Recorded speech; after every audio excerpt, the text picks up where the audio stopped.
Hello and welcome back to Shelley's Chit Chat Cafe. I'm Shelley and welcome to my world. Today we're going to talk about the law of attraction. And if you're interested in that, go grab your favorite drink and let's get started.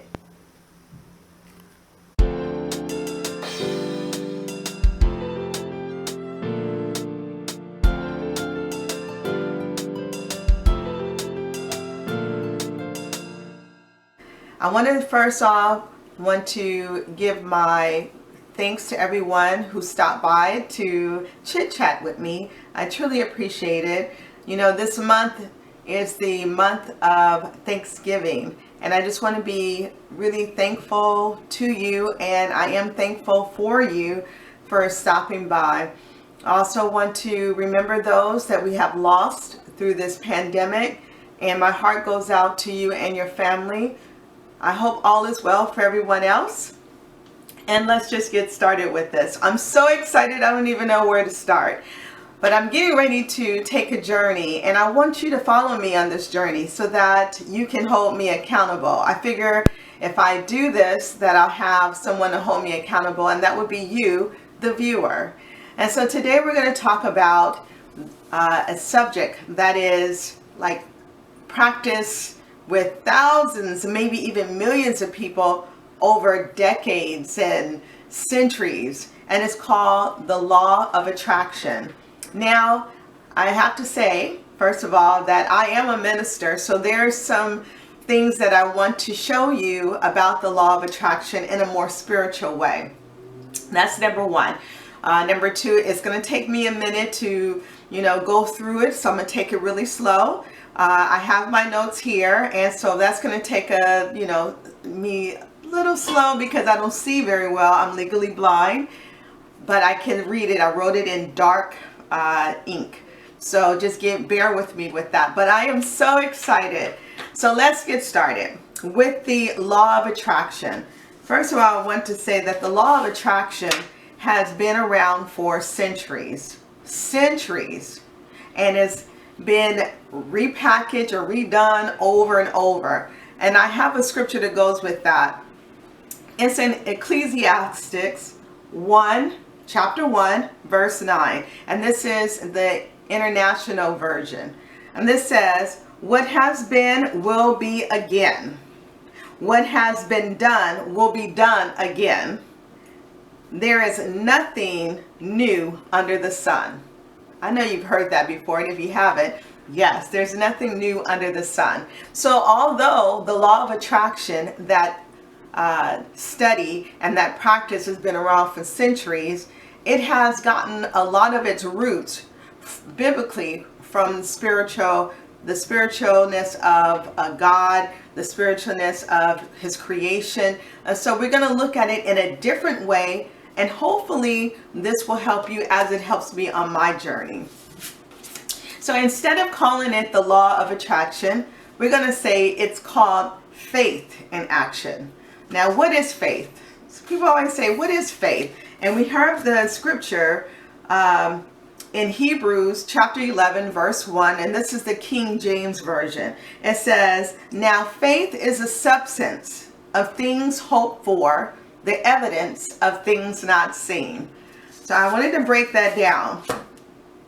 Substance. I looked it up, and substance is a noun. And we know a noun is a person, place, or thing. And it says substance is a particular kind of matter with unformed properties. Now we know that matter it could be me. It could be something spiritual. It could be something physical, but it's a matter. And this particular matter, it says it's a particular kind of matter,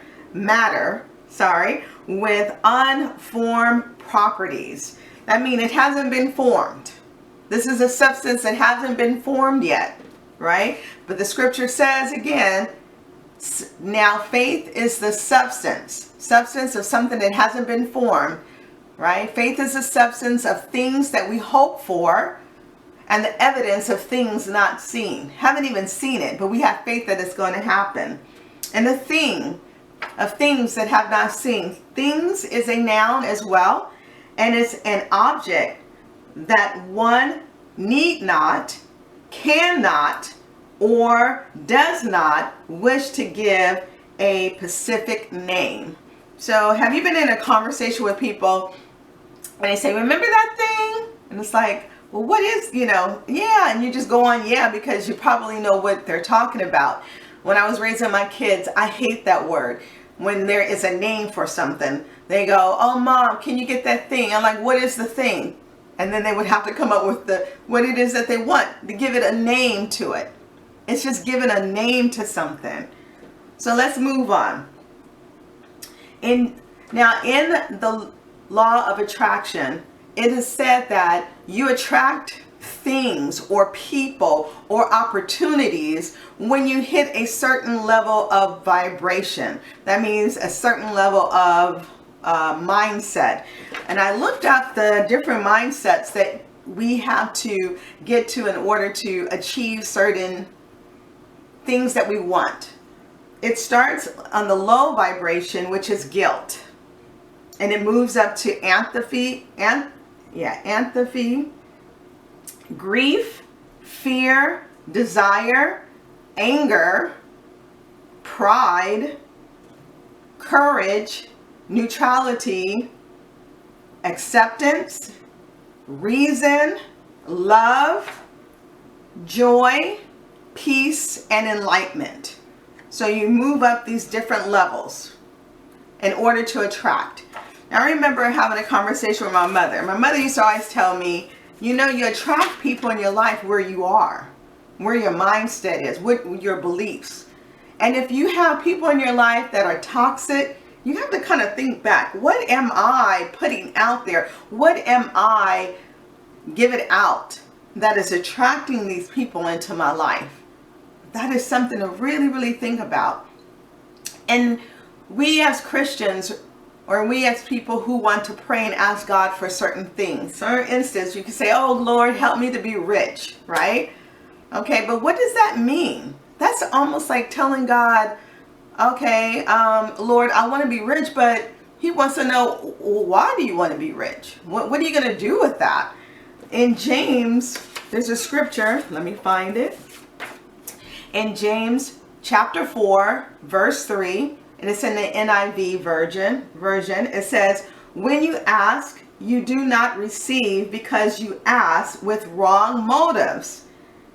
You may, wrong motives, that you may spend what you get on your pleasures.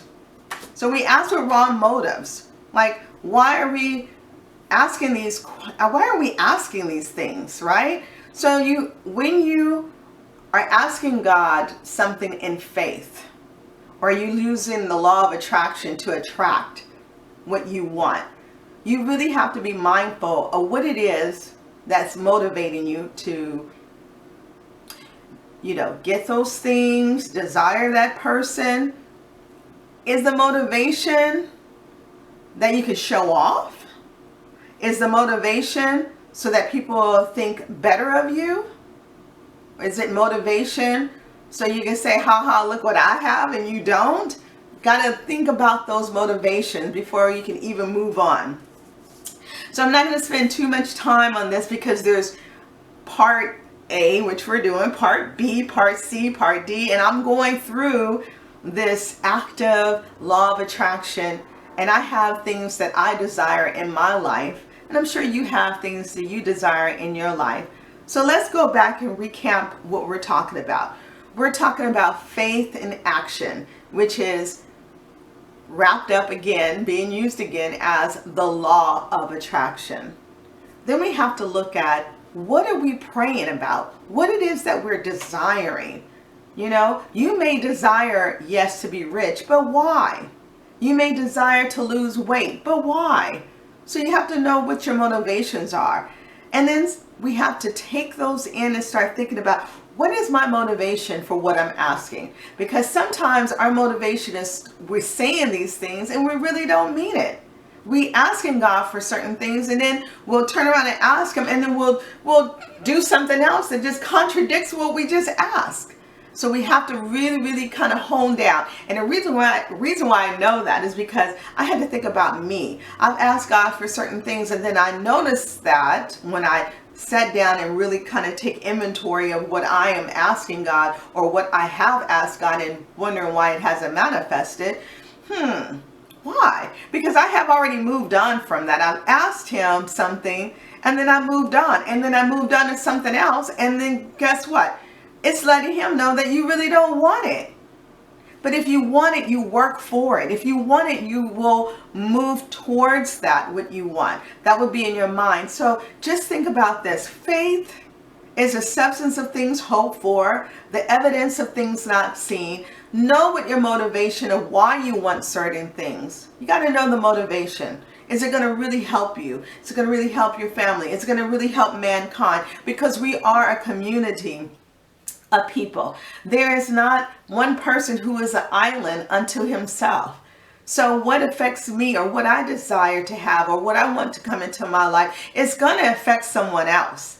So I want it to affect them in a more positive way. I don't want to just be totally selfish about what it is that I want. I want because I want, you know, but I want something that's going to be sustainable to help someone else. Help my children, help my family, help my friends, help my loved ones as well. So I want to be a blessing to someone else, as well as receiving that which I asked for. Now, I'm so excited about going through this with you. I will be sharing more about what it is that I am putting up or manifesting in my life through prayer and faith. And let me just give you one example, and to just let you think about what faith is. We may be sick in our bodies. We may have lost our jobs through this pandemic. We know someone is not doing well. Even in the pandemic, you know, are we praying for our fellow man? People have lost their jobs, their income has gone. So we have to be very mindful of what we're praying for. What is our mind? Where is our vibration of our minds? What level are we, right? We need to be at a level of love and peace to be able to just give it out to everyone, even the people we don't agree with. And it's okay. I can still love you and yet not agree with you, because we are connected, because we're in this world, connected one to another. If you would like to become a part of this community that encourages you to desire and to push yourself to create the life that you've always wanted to live, to be the person that you've always desired to be, and that what God has called you to be, then subscribe. It's free. It's just that red button. All you have to do is just click the red button. And also do me a favor and hit the like button. And if you know someone else that could use this encouragement, that would like to go on this journey with you and with me, just, you know, shoot it over to them. Share this video. That would be a great thing. One of the desires I have is to build this community. So we will talk about that as we continue on this journey. I'm so glad that you're here with me. I look forward to talking to you about part 2 of this journey, faith in action, all bundled up in the law of attraction. I'll see you next week, and happy Thanksgiving. Bye.